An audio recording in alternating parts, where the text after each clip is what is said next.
வணக்கம்.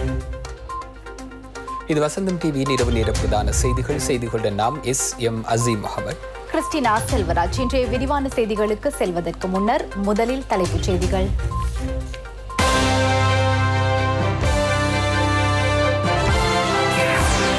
கிராம சேவகர் பிரிவுகள் மட்டத்தில் பிள்ளைகளின் பாதுகாப்பை உறுதிப்படுத்தும் வேலை திட்டம் தொடர்பில் ஜனாதிபதி கவனம். பிள்ளைகளின் ஆன்லைன் கல்வி செயற்பாடுகளை முடக்கிவிட்டு ஆசிரியர்கள் தொடர்ந்தும் ஆஃப்லைனில். 7 கோரிக்கைகளும் ஏற்றுக்கொள்ளப்பட்ட நிலையில் சில தொழிற்சங்கங்கள் முன்னெடுத்த தாதியர் பணி புறக்கணிப்பு பாதியில் கைவிடப்பட்டது. கர்ப்பிணிகளுக்கு தொடர்ந்தும் விடுமுறை, அரச ஊழியர்களை 2ஆக வகுத்து கடமைக்கு அழைக்க நடவடிக்கை. ரசாயன உரம் தொடர்பான அரசின் கொள்கையில் எவ்வித மாற்றமும் இல்லை, ஜனாதிபதியின் ஆலோசகர் தெரிவிப்பு. 3வது டோஸ் வேண்டாமென்று உலக சுகாதார அமைப்பு கூறுகையில் ஜெர்மனும் பிரான்சும் 3வது டோஸை செலுத்துவதற்கு திட்டம்.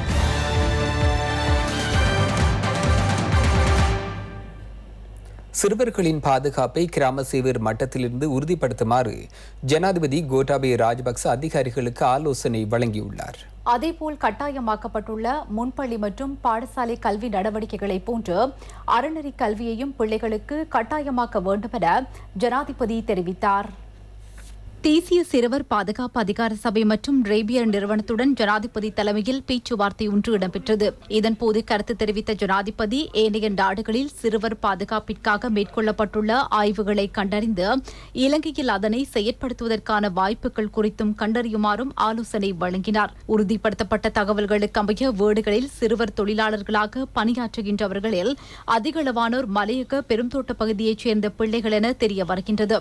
இந்த நிலைமையை தடுப்பதற்கு தேவையான நடவடிக்கை கிராம சேவகர் மட்டத்திலிருந்து முன்னெடுக்கப்பட வேண்டும். பெருந்தோட்ட பகுதிகளைச் சேர்ந்த குடும்பங்களின் தகவல்கள் கிராம சேவகரிடம் இருப்பதால் அவ்வாறான வீடுகளில் பிள்ளைகள் வேலைக்கு அமர்த்தப்படுவதாக கிடைக்கப்பெறும் தகவல்களுக்கு அமைய உடன் நடவடிக்கை எடுத்து இப்பிரச்சினையை தீர்த்து வைக்க வேண்டும் என ஜனாதிபதி இங்கு ஆலோசனை வழங்கினார். பாராளுமன்ற உறுப்பினர் ரிஷாத் பதூதீன் வீட்டில் உயிரிழந்த சிறுமிக்காக அந்த குடும்பத்திற்கு வீடொன்றை அமைத்துக் கொடுப்பதற்கும் அவரின் 2 சகோதரர்களுக்கும் சுயதொழில் வாய்ப்பை ஏற்படுத்திக் கொடுப்பதற்கும் தேவையான நடவடிக்கை எடுக்கப்பட்டுள்ளதாக ராஜாங்க அமைச்சர் PL நிஷாந்த் தெரிவித்தார்.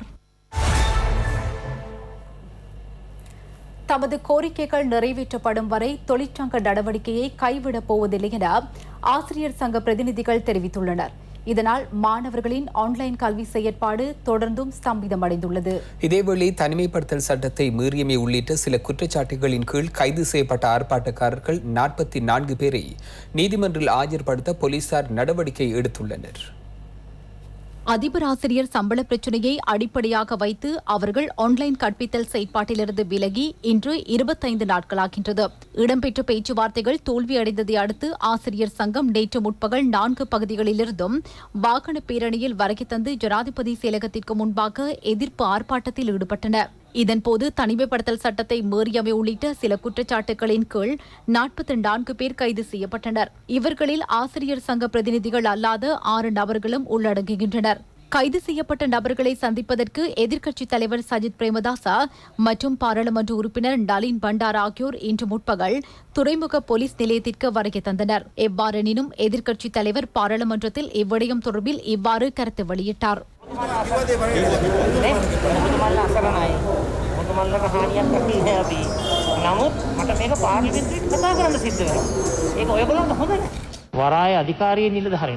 துறைமுக போலீசார் அந்த 44 பேரை நாங்கள் பார்வையிடுவதற்கு அனுமதி வழங்கவில்லை. மக்கள் பிரதிநிதிகள் என்ற அடிப்படையில் அதிபர் ஆசிரியர்களை பார்ப்பதற்கு எமக்கு உரிமை இல்லையா? எமது நாட்டில் காட்டுச் சட்டமா இருக்கிறது. துறைமுக அதிகார சபைக்குள் நுழையும் போது 3 நிறுவனங்களிடம் இருந்து அனுமதியை பெற வேண்டும். துறைமுக அதிகார சபை, இலங்கை கடற்படை, இலங்கை சுங்கப்பிரிவு ஆகியவற்றின் அனுமதியை பெற வேண்டும். நீங்கள் அங்கு செல்ல வேண்டும் என்றால் விடயதானத்திற்கு பொறுப்பான அமைச்சர் என்ற வகையில் எனக்கு ஒரு தொலைபேசி அழைப்பை ஏற்படுத்தி இருந்தால் கூட சிறந்த விடயமாக இருந்திருக்கும். பாராளுமன்ற உறுப்பினர் ஒருவரின் பிரதான உரிமை பாராளுமன்றத்திற்குள் வருகை தருவது. அன்று தற்போதைய பிரதமரோடு எண்ணெய் பிரச்சனையை மையப்படுத்தி சைக்கிளில் வருகை தந்தோம். பாராளுமன்றத்திற்குள் வருகை தரும் அனுமதி வழங்காதவர்கள் இன்று துறைமுக அதிகார சபைக்குள் நுழைவது குறித்து பேசுகிறார்கள். நாட்டின் பல பகுதிகளில் ஆர்ப்பாட்டங்கள் இடம்பெறுகின்றன. நீங்கள் இங்கே வந்து எதுவும் தெரியாதவர் போல் சுத்தமானவராக காண்பித்து கொரோனா கட்டுப்பாடு தொடர்பில் கதைக்கிறீர்கள். உங்கள் ஆசிரியர் வாதத்துடன் இன்று எல்லா இடத்திலும் கொரோனா பரப்பப்படுகிறது. துறைமுக அதிகார சபை ஊழியர்கள் தமது பொறுப்பை நிறைவேற்றியுள்ளனர்.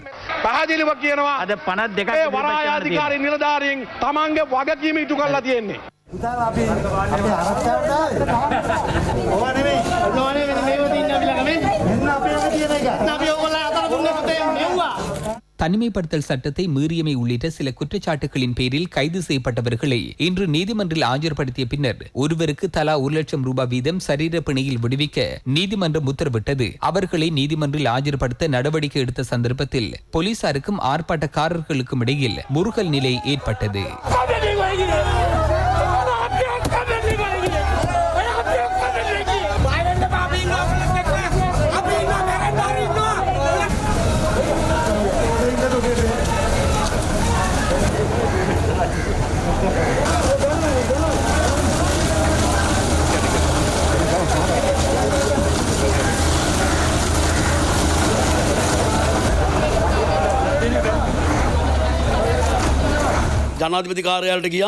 ஜனாதிபதி செயலகத்திற்கு சென்றபோது ஜனாதிபதியின் மேலதிக செயலாளர் வர்ணன் பிரேரா தெரிவித்த விடயம் 2 வாரங்களில் ஜனாதிபதி செயலாளர் நியமித்த குழுவின் அறிக்கை கிடைக்கும் என்றார். அடுத்த திங்கள் அமைச்சரவை பத்திரம் தாக்கல் செய்து பிரச்சினையை தீர்ப்பதாக எமக்கு உறுதி அளித்துள்ளனர். எனவே இந்த 2 விடயங்களும் ஒன்றுக்கொன்று முரணாக உள்ளது. திங்கள் வரை மாத்திரமே பார்ப்போம். இன்றைய தினமும் நாட்டின் பல பகுதிகளிலும் ஆர்ப்பாட்டங்கள் இடம்பெறுகின்றன. சம்பள பிரச்சினை முடியும் வரை நாங்கள் அனைவரும் பாடசாலைக்கு செல்ல மாட்டோம்.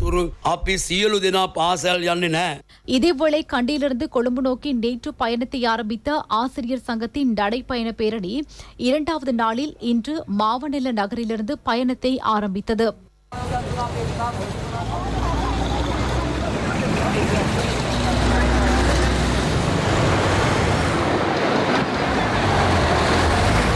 இதேவேளை கொத்தலாவல பல்கலைக்கழக சட்டமூலத்திற்கு எதிர்ப்பு தெரிவித்து இலங்கை ஆசிரியர் சங்கம், பல்கலைக்கழக விரிவுரையாளர்கள் சங்கம், சிவில் சமூக அமைப்புகள் இணைந்து இன்று மட்டக்களப்பிலும் ஆர்ப்பாட்ட பேரணியொன்றை முன்னெடுத்தனர்.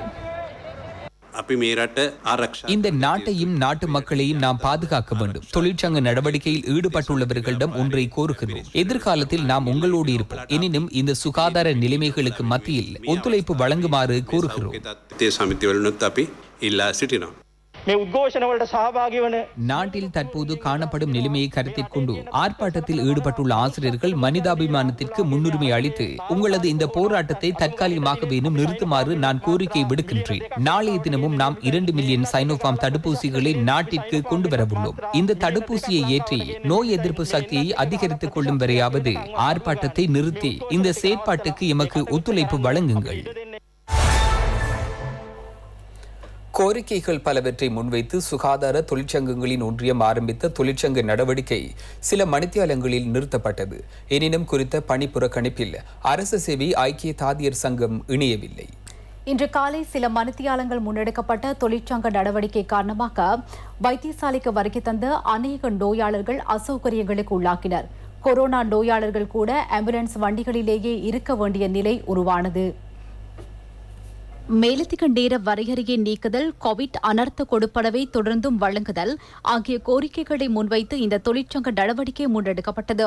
இதனால் சில வைத்தியசாலைகளில் நோயாளர்கள் அனுமதிக்கப்படுவது வரையறுக்கப்பட்டது. கொரோனா தொற்றுக்குள்ளான 2 நோயாளர்கள் பலப்பிட்டிய வைத்தியசாலைக்கு அழைத்து வரப்பட்டிருந்த போதிலும் அவர்களை சுகாதார ஊழியர்கள் பொறுப்பேற்காததால் அவர்கள் ஆம்புலன்ஸ் வண்டியிலேயே நீண்ட நேரம் இருந்தமையை காண முடிந்தது.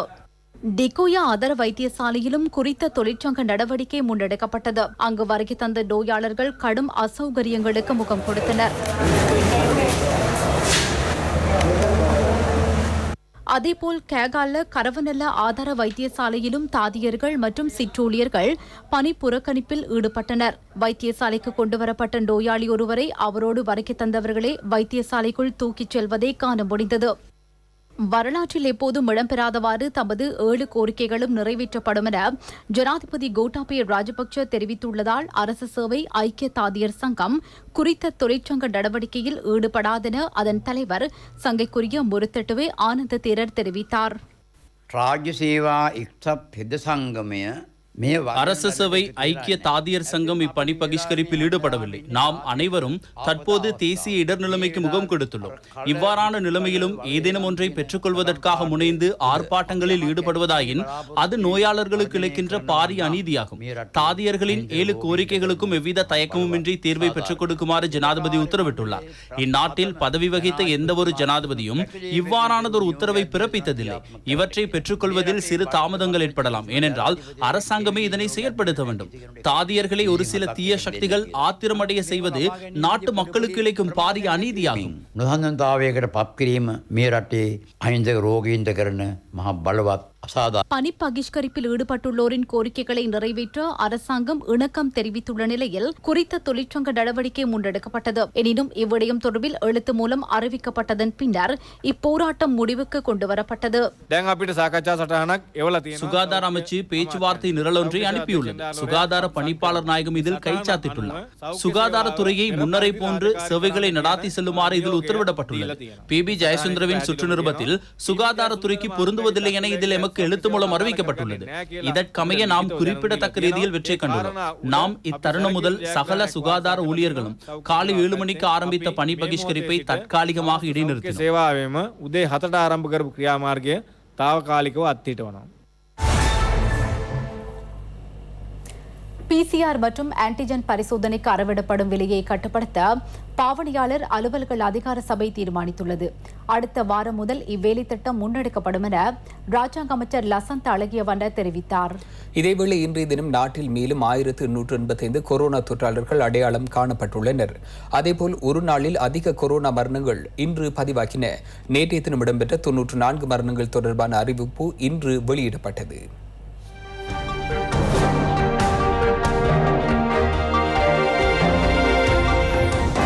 நேற்றைய தினம் நாட்டில் 2561 கொரோனா தொற்றாளர்கள் இனங்காணப்பட்டனர். இதற்கமைய கடந்த 29ஆம் தேதி முதல் நேற்று வரை நாளாந்த கொரோனா எண்ணிக்கை 2000 தாண்டி வருகிறது. நேற்று இனங்காணப்பட்டவர்களில் 18 பேர் வெளிநாடுகளில் இருந்து வருகை தந்துள்ளனர். நாட்டில் இதுவரை இனங்காணப்பட்ட மொத்த கொரோனா தொற்றாளர்களின் எண்ணிக்கை 3,20,640 ஆகும். இவர்களில் 31,471 பேர் வைத்தியசாலைகளில் சிகிச்சை பெறுகின்றனர். பூரண குணமடைந்தவர்களின் எண்ணிக்கை 2,86,365 ஆகும். அதிகூடிய நாளாந்த கொரோனா மரண எண்ணிக்கையான 82 மரணங்கள் நேற்று பதிவாகியது. இதனை அடுத்து மரண எண்ணிக்கையும் 4,724 அதிகரித்துள்ளது. இக்காலப்பகுதியில் சிறுவர்கள் அதிக அளவில் கொரோனா தொற்றுக்கு உள்ளாகுவதை அவதானிக்க முடிந்ததாக ரிச்வே சீமாட்டி வைத்தியசாலையின் பணிப்பாளர் ஜி விஜயசூரிய தெரிவித்தார். நேற்றைய தினம் வரை 20 முதல் 25 பேர் வரையான தொற்றாளர்கள் அடையாளம் காணும் அளவுக்கு நிலைமை வந்துள்ளது. கொரோனா தொற்றாளர்கள் எண்ணிக்கை அதிகரித்துள்ளதால் வைத்தியசாலையில் இடப்பற்றாக்குறை பிரச்சினை ஏற்பட்டது. அதனால் நாம் ராஜகிரிய ஆயுர்வேத வைத்தியசாலையின் முதல் மாடி தொகுதியினை சிறுவர்களுக்கு சிகிச்சை அளிக்க பயன்படுத்துகின்றோம். இன்றைய தினம் முதல் அங்கு நோயாளர்கள் அனுமதிக்கப்படுவார்கள். காலப்பகுதியில் துரதிருஷ்டவசமாக நாட்டின் பல பகுதிகளில் பேரணிகள் மற்றும் ஆர்ப்பாட்டம் இடம்பெறுவதை நாம் காண்கின்றோம். இதன் விளைவை இன்னும் சில நாட்களில் நாம் நிச்சயமாக காண முடியும். இந்த ஆர்ப்பாட்டங்களில் கலந்து கொண்டவர்களில் பலர் தற்போதும் தொற்றாளர்களாக அடையாளம் காணப்பட்டுள்ளனர். இதில் சிறுவர்களும் பாதிக்கப்பட்டுள்ளனர்.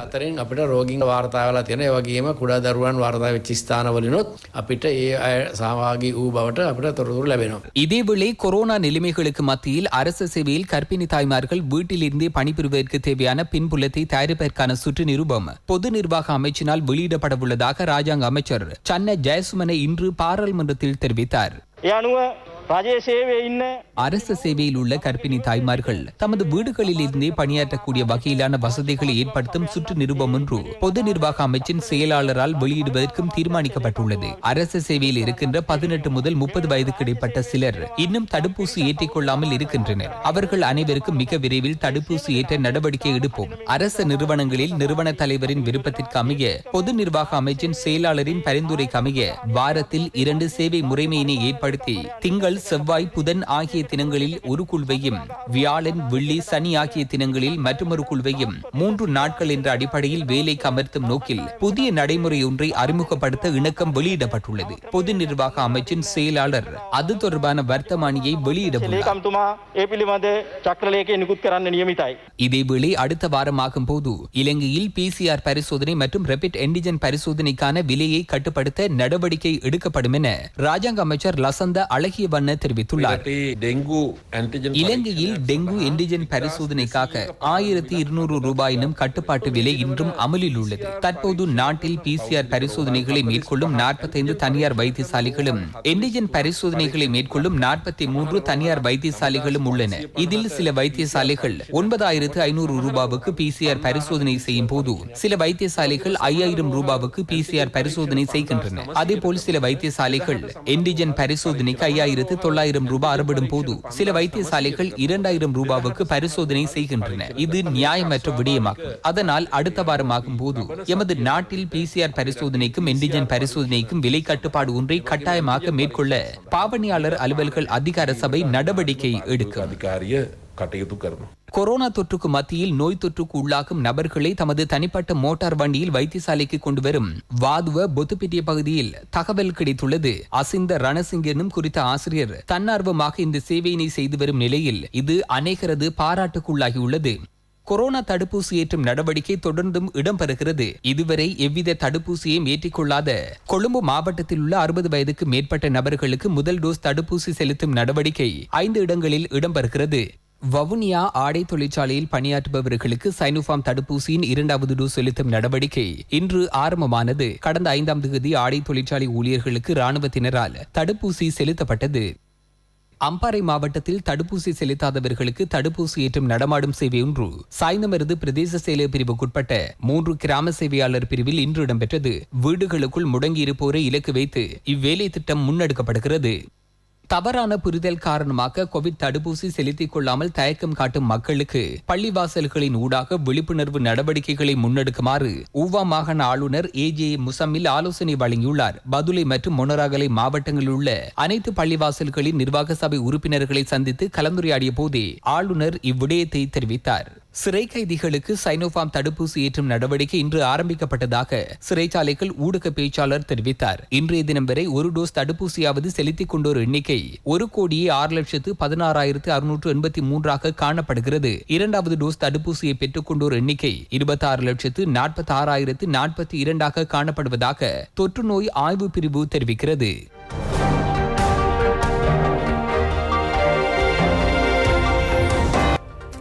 எமது நாட்டில் தற்போது செலுத்தப்படும் தடுப்பூசி இலங்கையில் இப்போது காணப்படும் கொரோனா வைரஸ் திரிவுக்கு முகம் கொடுக்கக்கூடிய சக்தியை தரும் என அமைச்சர் பவித்ரா வன்னியாராச்சி இன்று பாராளுமன்றத்தில் தெரிவித்தார்.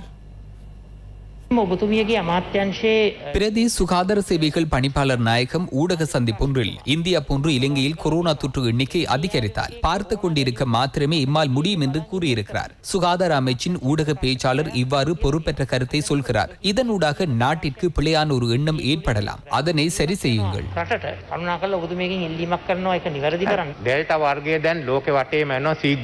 உலகம் முழுவதும் டெல்டா வைரஸ் தீவிரமாக பரவி வருகிறது. பிரதமர் அவர்களே, தென்னாப்பிரிக்காவில் பரவுகின்ற வைரஸ் திரிபு எமது நாட்டில் பரவாதிருக்க நடவடிக்கை எடுக்க வேண்டும். அதனால் தடுப்பூசி மற்றும் ஆக்சிஜனை பெற்றுக்கொள்ள பழைய முறைகளை பின்பற்ற வேண்டாம். கொள்வனவு செய்யக்கூடிய இடத்தில் கொள்வனவு செய்யுங்கள். அவசர தேவையாக நீங்கள் முன்னெடுக்கும் நடவடிக்கைக்கு நாம் எங்களது முழுமையான ஒத்துழைப்பை வழங்குவோம். இந்த கொரோனா செயலணி இருக்கும் வரை இதையெல்லாம் பார்த்துக் கொண்டிருப்பதை தவிர வேறு எதுவும் செய்ய முடியாது. இந்த கொரோனா செயலணி தொடர்ந்தும் செயற்பட்டால் பிரதி சுகாதார சேவைகள் பணிப்பாளர் சொன்ன விடயம் நடக்கலாம்.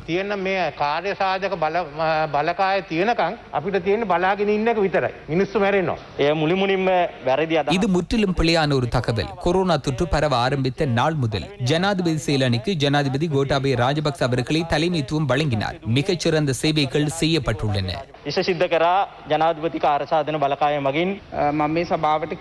அவசரமாக கொள்வனவு நடவடிக்கைகளை மேற்கொள்ள நிதி அமைச்சு சுகாதார அமைச்சுக்கு சில முறைகளை வழங்கியுள்ளது. அதன் அடிப்படையிலேயே நாம் கொள்வனவை மேற்கொள்கின்றோம். உலக சுகாதார அமைப்பு தடுப்பூசியின் செயற்திறன் தொடர்பில் வழங்கியுள்ள சான்றிதழ்களுக்கு அமைய தற்போது நாட்டில் உள்ள சகல திரிவுகளுக்கும் எமது நாட்டில் பயன்படுத்தப்படும் தடுப்பூசியின் ஊடாக நிவாரணம் கிடைக்கும். அதேபோல் சுகாதார அமைச்சின் பிரதி பணிப்பாளர் நாயகம் அவ்வாறான கருத்தை வெளியிட்டிருப்பார் என்று நான் நம்பவில்லை. பத்திரிகைகளில் கருப்பு எழுத்துக்களில் வரும் எல்லா விடயங்களும் உண்மை என நாம் நம்ப தேவையில்லை. எதிர்க்கட்சி தலைவர் அவர்களே, මුද්‍රණය වෙච්ච සියලු දෙයක්ම කරු විපක්ෂ නායකතුමනි සත්‍යයි කියලා අපි විශ්වාස කළ යුතු නැහැ. விஞ்ஞானபூர்வமான விடயங்களை அடிப்படையாக வைத்து சில தீர்மானங்கள் எடுக்கப்பட்டாலும் ரசாயன பசலை பயன்பாடு தொடர்பிலான அரசாங்கத்தின் கொள்கையில் எவ்வித மாற்றமும் ஏற்படவில்லை என ஜனாதிபதியின் பிரதான ஆலோசகர் லலித் வீரதுங்க தெரிவித்துள்ளார். ரசாயன பசலை தடை நீக்கப்பட்டுள்ளதா எனும் தொனிப்பொருளில் ஜனாதிபதி ஊடக கேந்திர நிலையத்தில் இன்று இடம்பெற்ற ஊடக சந்திப்பில் கருத்து வெளியிடும் போதே அவர் இதனை குறிப்பிட்டார். ஜனாதிபதி ஊடக கேந்திர நிலையத்தில் வாராந்தம் ஏற்பாடு செய்யும் ஊடக சந்திப்பின் 2வது கட்டம் இன்றாகும். இங்கு கருத்து வெளியிட்ட ஜனாதிபதியின் பிரதான ஆலோசகர் லலித் வீரதுங்க பல தசாப்தங்களாக ரசாயன உர பயன்பாட்டிற்கு பழக்கப்பட்டுள்ள ஒரு நாட்டை சேதன பசலை பயன்பாட்டுக்கு பழக்கப்படுத்துவது சவால் மிக்க விடயம் என குறிப்பிட்டார். ஆரோக்கியமான நோய்வாய்க்குட்படாத குடிமக்களை உருவாக்க வேண்டுமெனில் அரசாங்கம் விஷமற்ற உணவை பெற்றுக் கொள்வதற்கு மக்களுக்கு உள்ள உரிமையை பாதுகாக்க வேண்டும். அதற்காக அடுத்த தசாப்தத்தில் இலங்கையில் முழுமையாக விவசாய நடவடிக்கை சேதன பசலையை நோக்கி செல்ல வேண்டும். அதற்காக சேதன பசலை தயாரிப்பை துரிதப்படுத்த வேண்டும் என்பது ஜனாதிபதி தேர்தல் கால வாக்குறுதியாகும். அந்த கொள்கை எந்த விதத்திலும் மாற்றமடையவில்லை. இந்த விடயம் பாராளுமன்றத்திலும் பேசப்பட்டது. ரசாயன உர இறக்குமதிக்கு மீண்டும் அனுமதி வழங்கப்பட்டுள்ளது. அது தொடர்பில் வர்த்தமானி வெளியாகியுள்ளது. நிதி அமைச்சு இதற்கான நிதி ஒதுக்கீட்டுக்கு அனுமதி வழங்கியுள்ளது என பல விடயங்களை பேசினர். சேதன பசலை தயாரிப்புக்கு நைட்ரஜன், பாஸ்பரஸ் மற்றும் பொட்டாசியம் ஆகிய மூலக்கூறுகள் தேவை. அந்த பொருட்களும் சுங்க திணைக்களத்தின் SH தொகுதிகளின் கீழே கொண்டுவரப்படுகிறது. தடை என்று சொல்லும் போது நாம் அதனை கொண்டுவர முடியாது. அதன் காரணமாக தடை செய்யப்பட்டதை அனுமதி பத்திர முறைமைக்கு மாற்றினோம். அதனை விவசாய அமைச்சின் பரிந்துரையை கொண்ட ஒருவராலேயே கொள்வனவு செய்ய முடியும்.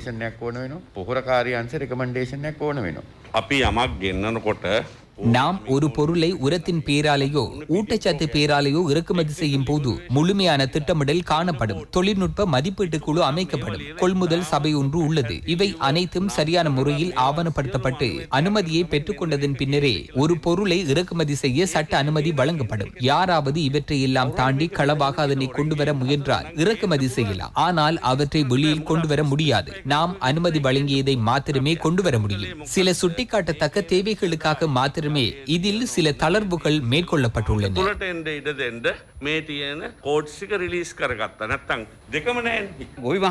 இந்த வேலை திட்டத்தால் விவசாயிகள் கைவிடப்பட மாட்டார்கள். அவர்களை கண்காணித்து தேவையான சகல நடவடிக்கைகளும் ஆலோசனைகளும் வழங்கப்படும்.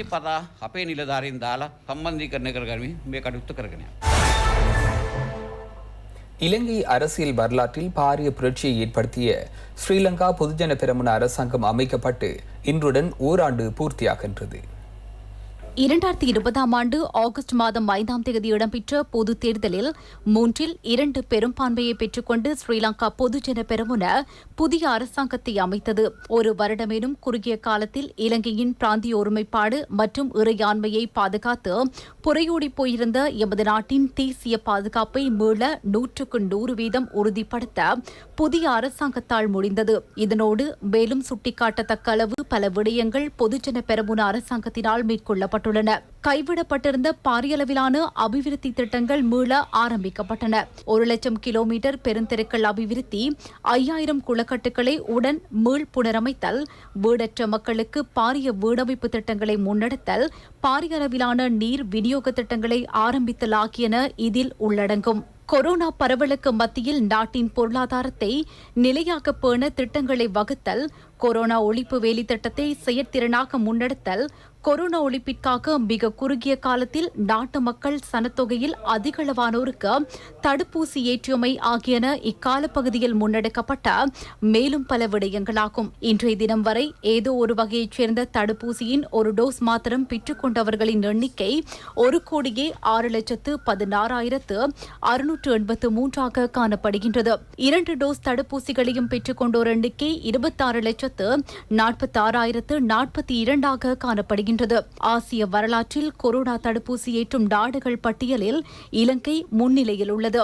ரசாயன உர இறக்குமதியை ரத்து செய்து சேதன பசலை பயன்பாட்டை நோக்கி மக்களை கொண்டு செல்லுதல், நெல் அறுவடையின் போது உத்தரவாத விலையை வழங்குதல், குறைந்த வருமானம் பெறும் குடும்பத்தைச் சேர்ந்த உறுப்பினர்களுக்கென 1 லட்சம் வேலைவாய்ப்பை ஏற்படுத்திக் கொடுத்தல் உள்ளிட்டவை ஒரு வருடத்திற்குள் ஸ்ரீலங்கா பொதுஜன பெரமுன அரசாங்கம் முன்னெடுத்த முன்னெடுத்த சில செயற்பாடுகளாகும். சகலரும் ஏற்றுக்கொள்ளக்கூடிய பொதுவான கொள்கையின் கீழ் தேசிய அபிலாஷைக்கேற்ப சேவையினை முன்னெடுப்பதை நோக்காக கொண்டு ஸ்ரீலங்கா பொதுஜன பெரமுன புதிய அரசாங்கம் மேலும் பல மக்கள் சேவையினை முன்னெடுக்க அர்ப்பணிப்புடன் உள்ளது.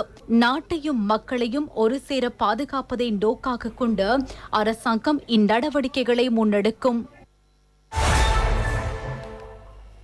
ஸ்ரீலங்கா பொதுஜன பெரமுன அரசாங்கம் ஆட்சி அமைத்து ஒரு வருடம் பூர்த்தியாவதை முன்னிட்டு சர்வமத தலைவர்கள் ஆசி வழங்கினர்.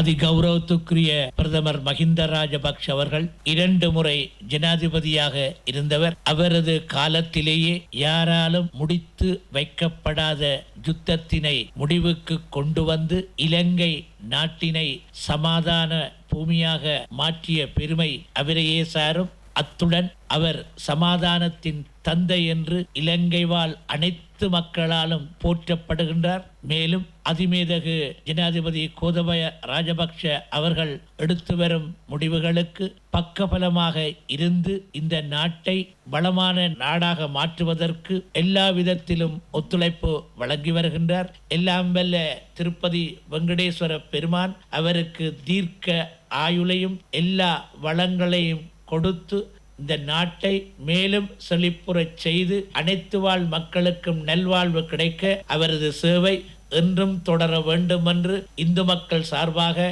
நான் பிரார்த்திக்கின்றேன். பிரதமர் அவர்கள் முதல் தடவையாக 2005ஆம் ஆண்டு ஜனாதிபதியாக பதவியேற்கும் பொழுது இந்த நாடு மிகவும் ஒரு சுடுகாடான நிலையில் தான் இருந்தது. மக்கள் அன்று வேண்டிக் கொண்டார்கள், எங்களுக்கு எதுவும் வேண்டாம், யுத்தத்தை முடிவுக்கு கொண்டு வாருங்கள், நிம்மதியாக சமாதானமாக வாழும் சூழ்நிலையை பெற்றுத்தாருங்கள் என்று. அந்த சவாலை ஏற்றுக்கொண்டு மஹிந்த ராஜபக்ஷ அவர்கள் ஜனாதிபதியாக பதவியேற்று 3 ஆண்டுகளிலே யுத்தத்தை முடிவுக்கு கொண்டு வந்தார்கள். இன்று மஹிந்த ராஜபக்ஷ அவர்கள் இந்த நாட்டிலே பிரதமராக பதவியேற்ற காலம் மிகவும் ஒரு துன்பமான காலமாக இருந்து கொண்டிருக்கின்றது. இந்த கொரோனா வைரஸை முடிவுக்கு கொண்டு அதற்காக வேண்டி நாட்டின் ஜனாதிபதி மேதகு கோத்தாபய ராஜபக்ஷ அவர்கள் எடுக்கின்ற அனைத்து முயற்சிகளுக்கும் நிழலாக நின்று மஹிந்த ராஜபக்ஷ பிரதமர் அவர்கள் பல வேலை திட்டங்களை செயல்பாடுகளை இந்த கொரோனா வைரஸை இந்த நாட்டை விட்டும் ஒழிப்பதற்காக எடுக்கும் எல்லா முயற்சிகளுக்கும் முன்முறமாக ஈடுபட்டுக் கொண்டிருக்கின்றார்கள். அவருடைய சகல வேலை திட்டங்களையும் முன்னெடுத்து செல்வதற்கு நாட்டின் முன்னேற்றத்துக்காக வேண்டி எல்லா முயற்சிகளுக்கும் பரிபூரண ஒத்துழைப்பையும் வழங்க வேண்டும் என்ற செய்தியை சொல்லிக்கொண்டு பிரதமர் மஹிந்த ராஜபக்ஷ அவர்களுக்கு எமது இதயபூர்வமான வாழ்த்துக்களை பாராட்டுகளையும் தெரிவித்துக் கொண்டு விடைபெறுகின்றேன். நன்றி. இலங்கை இந்திய ஒப்பந்தத்தினை அப்போது ஏற்றுக்கொண்டிருந்தால் தமிழ் மக்களுக்கு இன்று சுயநிர்ணய அரசியல் உரிமை கிடைத்திருக்கும் என தாம் நம்புவதாக கடல் தொழில் அமைச்சர் டக்ளஸ் தேவானந்தா தெரிவித்துள்ளார். வசந்தம் டிவியில் ஒளிபரப்பான தீர்வு அரசியல் கலந்துரையாடல் நிகழ்ச்சியில் கலந்து கொண்டு கருத்து தெரிவித்த போதே அவர் இவ்வாறு குறிப்பிட்டார். தமிழ் தேசிய கூட்டமைப்பின் பாராளுமன்ற உறுப்பினர் சிவஞானம் ஸ்ரீதரனும் தீர்வு நிகழ்ச்சியில் பங்கேற்றிருந்தார். எங்களுக்கு இலங்கையில் இணைந்த வடகிழக்கில் சமஷ்டி அடிப்படையில் தமிழ் மக்கள் தங்களை தாங்களே சுயமாக ஆளுகின்ற ஒரு ஆட்சி முறையை உருவாக்குவதுதான் தமிழரசு கட்சியினுடைய கொள்கை. இன்றைக்கு அந்த கொள்கையிலிருந்து இன்றைக்கு இம்மியளவும் எங்களுடைய கட்சி விலகவும் இல்லை, விட்டுக் கொடுக்கவும் இல்லை. இருக்கின்ற அந்த 13ஆம் திருத்தச் சட்டத்தை முழுமையாக நடைமுறைப்படுத்துறதில் ஆரம்பிக்கிறதிலிருந்து தான் நாங்கள் இந்த பிரச்சனையை தீர்த்து கொள்ள முடியும். இது என்னுடைய அனுபவம். என்ற உங்களுடைய இந்த புதிய அரசியல் ஜாப்புக்கு நாடாளுமன்றத்தில் 3/2 தேவைப்படும், அது கிடையாது. சர்வஜன வாக்கெடுப்புக்கு போக வேணும், அதுவும் சாத்தியமில்லை. இந்த சந்திரிகா அம்மையாருடைய காலகட்டத்தில் ஒரு அற்புதமான தீர்வு திட்டம் கொண்டு வரப்பட்டது. அப்போ உண்மையாக இவர்களுக்கு இந்த பிரச்சனையை தீர்க்க வேணும் என்ற ஒரு எண்ணம் இருந்திருக்குமாக இருந்தால் பல வாய்ப்புகள் எங்களுடைய மக்களுக்கு கிடைச்சது. எல்லாருடைய போராட்டத்துக்கு மூடாகத்தான் அந்த இலங்கை இந்திய ஒப்பந்தம் கிடைத்தது. அந்த தமிழரசு கட்சி அந்த வழிவந்தவர்கள் இந்த பிரச்சனையை தீர்க்கின்ற நோக்கம் இல்லை, பிரச்சனைகளை தீரா பிரச்சனைகளாக வச்சிருக்கின்றது தான் நோக்கம். அப்போ நாங்கள் அன்றைக்கு அந்த இலங்கை இந்திய ஒப்பந்தத்தை ஏற்றுக்கொண்டிருந்திருந்தால் இன்றைக்கு நாங்கள் நடைமுறையிலேயே சுயநிர்ணய உரிமை பெற்றிருக்கலாம் என்று நான் நம்புகிறேன். மக்கள் எங்கள் மீது அந்த நம்பிக்கையை வைத்திருக்கிறார்கள். அதனால் தான் அவர்கள் எங்களுக்கு ஒவ்வொரு கட்டங்களிலும் ஆணை வழங்குகின்றார்கள். இதன் போது சேதன பசலை தொடர்பிலும் கருத்துக்கள் தெரிவிக்கப்பட்டன. உங்களது தேர்தல் மாவட்டத்தில் இந்த சேதன பசலை திட்டங்கள் எப்படி இருக்கின்றன? சேதன பசலை விஷயம் நல்ல விஷயம், நாங்கள் வரவேற்கிறோம். இன்றைக்கு நாட்டில் கிட்னி பிரச்சனை, இதய பிரச்சனை, மக்களுக்கு நோய்வாய் வாரதெல்லாம் இந்த ரசாயன உரங்கள், ரசாயன மருந்துகளால் கேன்சர் நோய் வருகிறது. இந்த விஷயங்கள் எல்லாம் இந்த நாட்டில் இருக்கிறது. நாங்கள் அது ஒரு நல்ல திட்டம், அதை வரவேற்கிறோம். அரசாங்கம் கொண்டு வந்திருக்கிற இயற்கை உரத்துக்கு நாங்கள் எப்பவும் ஆதரவாக இருப்போம். ஆனால் அதுக்கு ஒரு கால அவகாசம் விவசாயிகளுக்கு வழங்கப்படலாம். இந்த பசல பிரச்சனை வடக்கு பகுதியில், இலங்கையினுடைய ஏனைய பகுதியில் இருக்கக்கூடிய பிரச்சனைகள் வடக்கு பகுதியிலும் இருக்கின்றது. பசல விடயம் சம்பந்தமாக விரைவில் வடமாகாணத்தில் ஒரு உயர்மட்ட ஒரு சந்திப்பு ஒன்று செய்ய இருக்கின்றேன். இத்துடன் வசந்தத்தின் இரவு நேர பிரதான செய்தி அறிக்கை நிறைவடைகின்றது. எமது அடுத்த பிரதான செய்தியினை நாளை மதியம் 1 மணிக்கு எதிர்பாருங்கள். வணக்கம்.